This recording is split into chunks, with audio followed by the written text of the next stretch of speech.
Deep Rock Galactic, where you play as a blue-collar worker working for a space mining company, with the promises of free beers, great riches, and every necessity you could ever dreamed of. But you didn't read the finer print of your contract, where you're sent down into the fierce pits of Hoxxes, one of the most hostile working environments, where every living creature below has a personal vendetta against our very existence. But hey, we have guns. I'm jonesing for that red shot.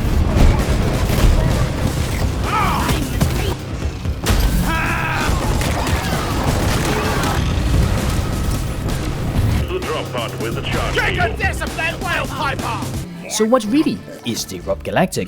It is a co-op first-person shooter PvE game where we must tackle a set of mission objectives involving mining and gathering of valuable resources in a procedurally generated cave system which involves pest eradication.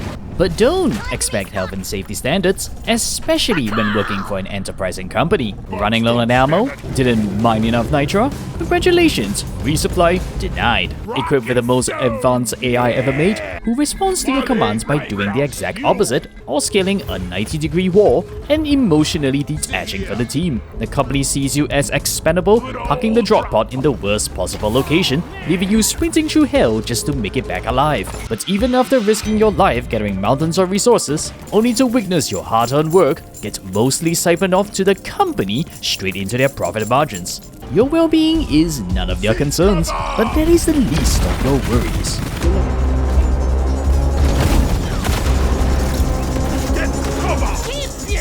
Enemies? There are bugs. Many bugs. A lot of bugs. From standard swarms charging straight at you, to absolute gigachats with impenetrable frontal armor. And many comes with their own unique flavors. Glyphid Stingtails, who clearly play too much Mortal Kombat. Glyphid Menace, who has hopes and dreams of becoming a sentry turret. Spitball Infectors, a stationary long-range sniper. Or its beef-up cousin, the Barrage Infector, which refers to shotgun explosive globs of acids. And lastly, the Bolt Detonator, a literal walking doomsday device, and upon death, turns into a massive TNT bomb that kills anything in its path. But the one I'm most afraid of is John Wick, completely turning invisible and announcing his presence, telling you he's coming for that booty. On his own, it's still dealable, but when shit hits the fan, it's when it's most dangerous. Me and my friend were already busy handling a second detonator, and the moment I picked him up, John Wick decides to end his career with a freaking pencil, leaving me alone to deal with Mr. Doomsday here.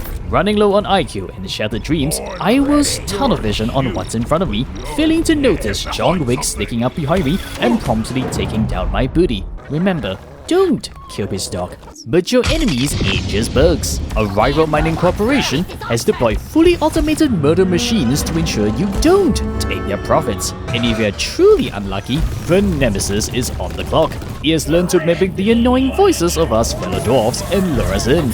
Don't stand near it. Those long tentacles arms ain't for show. They will attempt to grab you and slowly crush you to death. And even when it dies, it will still try to kill you. And what do we have in our disposal against such a hostile working environment? We have the A-Team. We engineer sentry turrets that will scan and shoot on sight against enemy hostiles, but require constant babysitting from running out of ammo, or the platform gun, allowing to create yellow-like surfaces to give you access to high places for easy gathering of resources, or creating sophisticated bridges to heaven because you can. You can also use them as cushions if you're forced to drop down from high places, assuming you can aim. But many engineers tend to be too busy playing Minecraft, creating huge forts. The Gunner. You didn't pick this class for its shield generator, a powerful defensive tool that protects your team and blocking incoming projectiles. You played because the power to vaporizing your enemies with an obscene amount of lead, raining explosive rounds, or what is essentially a stolen Hydra rocket pod from an attack helicopter repurposed for ground combat. You can also traverse the cave systems, scaling heights, and crossing death pits with your own personal mobility lift. But many gunners treat the zipline like a personal sniper perch, forgetting to protect their team. The Driller. You don't follow the cave system, you are the cave system. Traversing the vast cave systems with your power drills, you create your own paths and bypassing obstacles. Or, if you're lazy like myself, just blow it up. Why mine when you can just throw a highly explosive brick, or when the opportunity arises, killing your enemies, or intentional friendly fire, especially if it's a scout. The definition of gotta go fast. Able to traverse the vast cave systems with relative ease, thanks to the almighty grappling hook, or to escape from that one driller because you refuse to do your one simple job. Light up those damn caves, shooting chandeliers to any surfaces, glowing brighter and longer than your typical flares, useful for finding those hidden resources or seeing our impending doom in the distance. Regardless of our questionable ethics, you'll be shocked to see how many dwarfs are more than willing to drop to the pits of doom to save one another regardless of the situations. We take Leave No Dwarf Behind very seriously. Always remember to rock and stone for team unity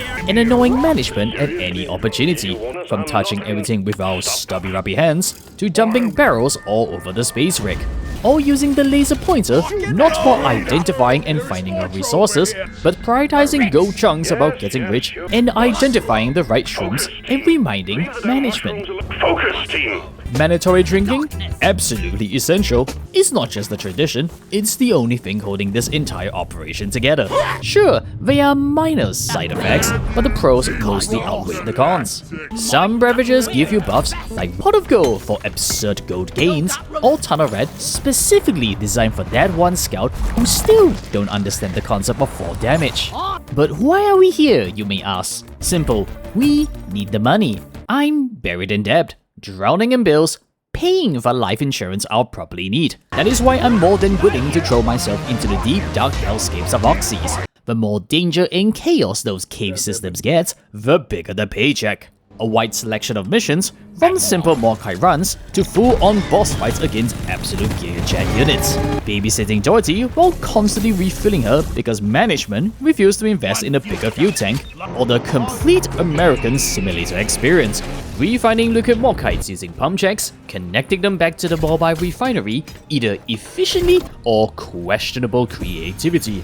But be warned, not every mission is sunshines and beers. Modifiers and random events is an indication of how much more bullshit you need to deal with or granting unique buffs. Heavy cave leech infestations wanting to grab your booty, a chance to fighting a mini-boss known as Betsy, beat the shit out of her, and reprogramming her into your own personal murder machine. The true horror experience when a literal ghost detonator slowly moving towards you, coming for your booty.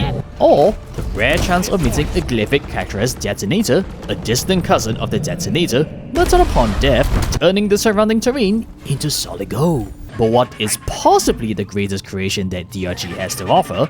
Replayability. Every new cave system you enter are procedurally generated. Different terrains, biomes, difficulties, random events are combined into one mosh pit that guarantees every mission feels fresh, unscripted, and just unpredictable enough to ruin your day.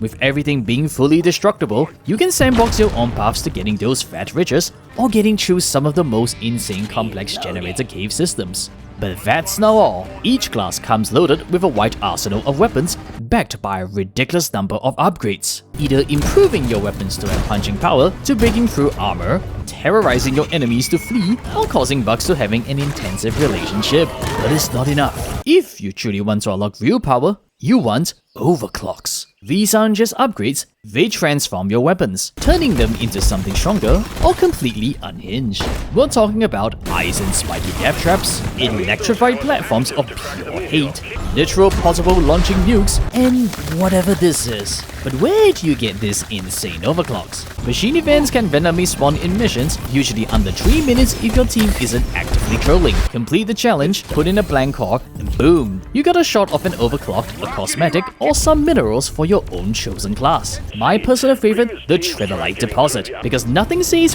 problem solving like standing at a high elevation and aggressively spamming explosives until the problem disappears. Or, if you're feeling brave, deep dives. A weekly endgame content, 3 missions back to back. No breaks, no mercy.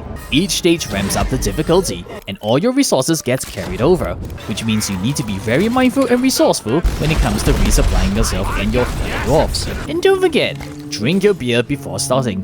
Those buffs will carry through all 3 missions, and may be the only reason you will survive.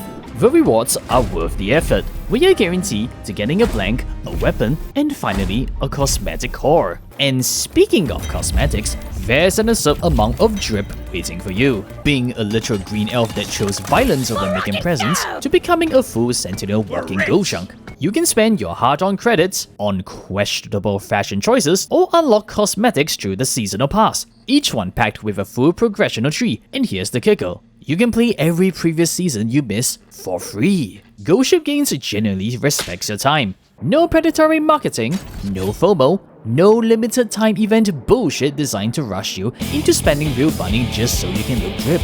You progress at your own pace, and you still get to look absolutely fabulous doing it. Of course, DRG is best played with friends, where teamwork quickly turns into chaos. But if you just don't feel like dealing with heavily intoxicated co-workers, meet Bosco, your all-purpose no-claiming, no-altitude drone companion. He binds for you, fights for you, and even revives you when things go horribly wrong. So don't feel pressure into needing to play with other fellow dwarfs. Overall, my review of DRG for me is going to be an almost 10 out of 10 rating. It's a PvE experience done right. Long chaotic missions, filled with either hilarious co-op moments or surprisingly immersive solo runs. A progressional system that actually feels rewarding, whether you're chasing stronger builds or the most ridiculous cosmetics. There is a reason the Steam reviews are overwhelmingly positive. This is what a game is supposed to be. And somehow, it is still something either AAA companies or questionable devs can't figure it out even in 2026. Oh wait, roll call is coming, my fellow dwarfs. It's not over. The call is fighting back. Greybeards, it's time to remind them who this planet really belongs to. Greenbeards, this is your chance to prove yourselves. Join us for riches or glory or die trying. Rock and stone, my brothers. Let's make Khal proud.